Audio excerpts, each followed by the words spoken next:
ہم سے عبداللہ بن عبد الوہاب نے بیان کیا، انہوں نے کہا ہم سے حماد بن زیب نے ایوب سختیانی سے، انہوں نے حفصہ سے، وہ ام عطیہ سے۔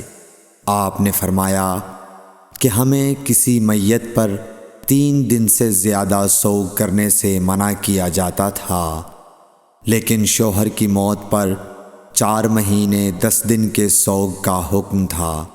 ان دنوں میں ہم نہ سرما لگاتی، نہ خوشبو، اور عصب یمن کی بنی ہوئی ایک چادر جو رنگین بھی ہوتی تھی کے علاوہ کوئی رنگین کپڑا ہم استعمال نہیں کرتی تھیں، اور ہمیں عدت کے دنوں میں حیض کے غسل کے بعد قصت اظفار استعمال کرنے کی اجازت تھی، اور ہمیں جنازے کے پیچھے چلنے سے منع کیا جاتا تھا۔